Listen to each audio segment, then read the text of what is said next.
Hello and welcome back to the channel. It's your girl Abby and I'm back with another video. In this video, we are going to be talking about emotional control, pain, and healing.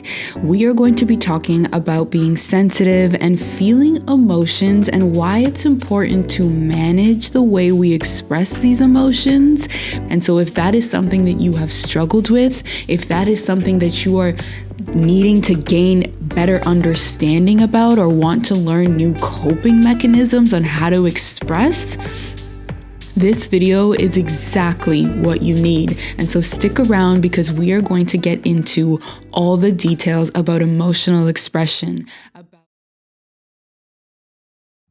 I wanted to share a poem that I wrote about being a quiet girl.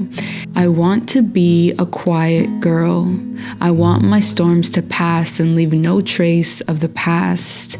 I want to release, but I don't want my thunder and lightning to be the beast that runs through the forest, overflowing the plants and animals, leaving nothing but pools that drive out the town from all the sound and rain. I want to be plain. I don't want to be dictated by my pain. I don't want it to think it even had a chance to rain.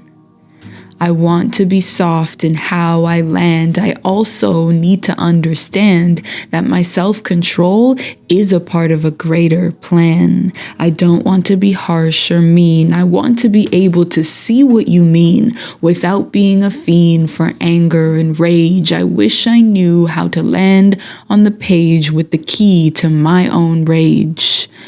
I wish I could be the quiet girl that sees and feels but doesn't always reveal. I want to be a quiet girl. When I say I want to be a quiet girl, it's not about volume. It's about operating and living from a place of calm rather than chaos. Being quiet doesn't mean silencing yourself. Being quiet doesn't mean pushing your emotions down to the point where they fester and they grow even louder. Being quiet means operating from a place of clarity. Being quiet means being able to take a couple seconds for yourself to think about what you are feeling, or maybe sometimes not think and consciously ruminate on what you're feeling, but just allow that wave to come in. Give it the time to do what it does within yourself. Maybe it's causing a storm within yourself, but giving it that time to be pulled back. Because like every wave that hits the shore, whether it's big or small, that water is going to be pulled back into the ocean. And so the same thing goes with your emotions. It might come with a vengeance. It might come with energy, but it's going to be pulled back.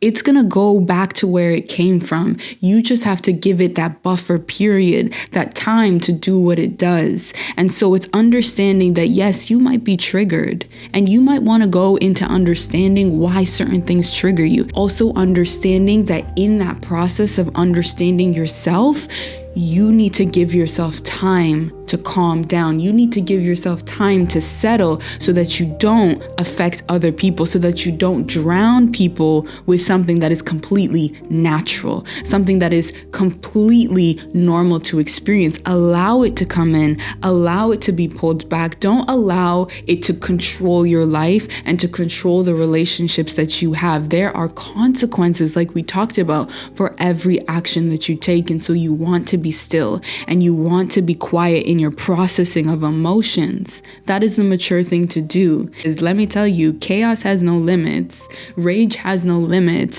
Anger has no limits. Sadness has no limits. The depths of sadness, the depths of anger runs deep. And so if you allow yourself to engage in that, it gets dark. Wanting to be emotionally controlled doesn't mean you want to be numb. It means you want your reactions to come from a place of choice rather than triggers or trauma. There is power in your stillness. There is power in you being able to process your emotions. There is respect in your ability to reflect on what you are going through, not only for yourself. The benefit is not only selfishly for yourself, but is for other people. And I think sometimes we have to look at life in that way, not only with our expression of our emotions and how they affect other people, but life in general. It's very hard to do something that only serves yourself. It's very hard to do things that are selfish and to continue doing that. And so what I mean is like you looking towards changing the way that you process yourself. If you are looking to do that for your own selfish gain, for your own experience, that is going to be very hard to maintain.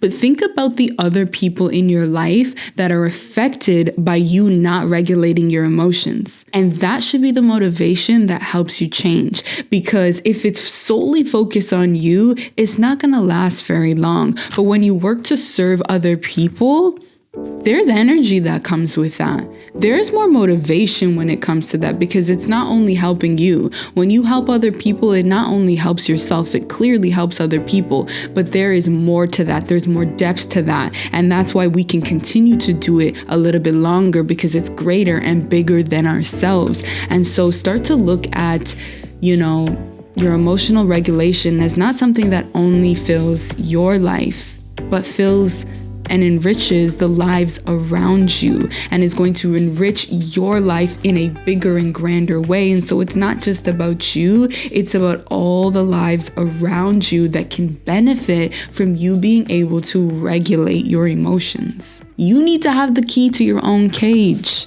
You gotta know how to unlock that frustration, how to keep it at bay. You gotta have the key. You need to be able to have the key to your own cage. You need to be able to unlock the thing that holds you as a prisoner. And so if it's emotions, unregulated emotions that holds you captive, that keeps you stagnant, you need to be able to have that key that unlocks that door. And oftentimes that key is really just in our understanding. And so find your way to express without exploding. Find your way to feel things deeply without fearing the damage, without causing damage on other people. That might be your key. You need to be able to have the key that allows yourself to feel deeply, but also express kindly. Those are the keys that you need to have. You need to have the master key for yourself. You need to understand yourself. I want you to know that feeling deeply is not the issue. I don't know how clear I need to make that. Feeling deeply is a blessing. Feeling deeply gives you perspective that other people's don't have. It is a blessing to feel deeply.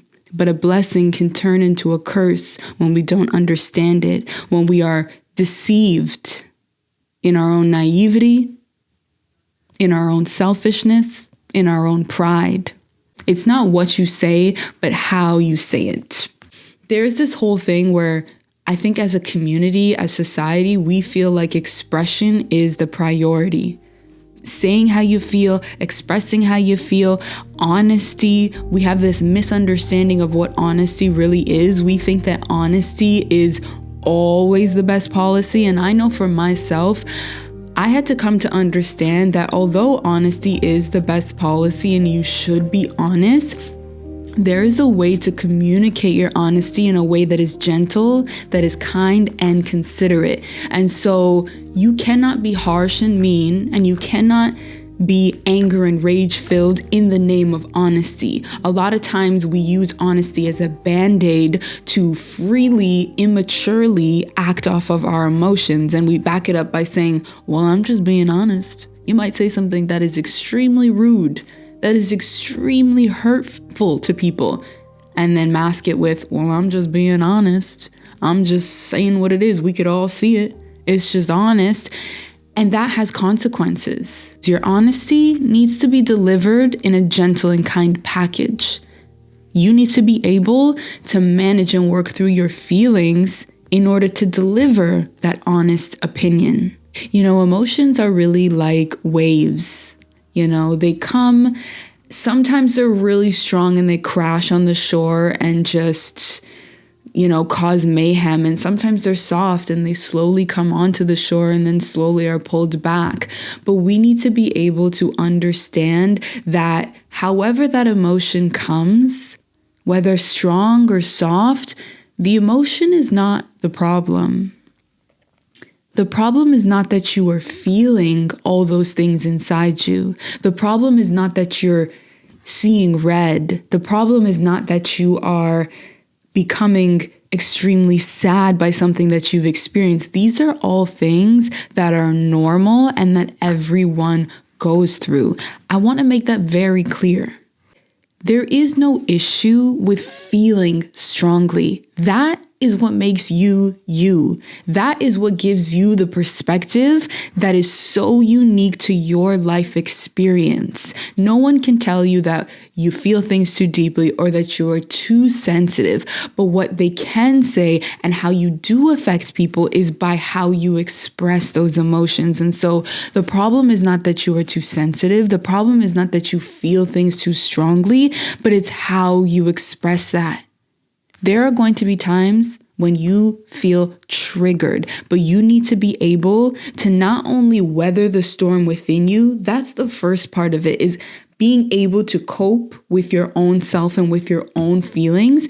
And then the second step, which is also very hard, and sometimes we don't even get to the step because we lash out, but the second step is being able to communicate that in a way that is healthy. Because let me tell you something.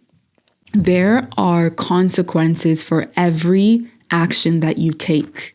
I know this is a harsh thing to say, and I know, sometimes we don't want to have these serious conversations and talk about consequences for our actions. If you treat someone unfairly, if you give someone undue lashing out. If you lash out at someone and it was undue on their part, as in they didn't do anything to deserve it, there are going to be consequences for your actions, whichever environment you're in. Whether you're in a working environment, there are going to be consequences when it comes to your job. Or if you're talking about within a friend group, there are going to be consequences within that friendship that you have, within that relationship that you've maybe built up over years. That one instance where you lash out is going to have consequences. And I think we need to realize this, because the more we just accept how we feel and move into the space of open expression, free expression, the more we actually lose track. And the more we head down that path of feeling guilty, of feeling like, man, I wish I didn't say what I said. I wish I didn't do what I did. I wish I took maybe 3 seconds to just process what I was feeling. Then I wouldn't have to do all this cleanup. Then I wouldn't have put myself in this predicament. There are consequences for your actions. I want to thank you for getting this far in the video. I appreciate you. I love you. And I'm so glad that we could just sit here and chat about these things that are going to enrich our lives deeply. And so thank you for being here. I can't wait to come back with another video. Don't forget to like, comment, and subscribe. Do all the things that you're supposed to do so that you can still see my videos when they're coming out. Have a blessed and beautiful day or evening or whatever time of day or night it is where you are. And I will see you guys next time. Peace and love, and bye for now.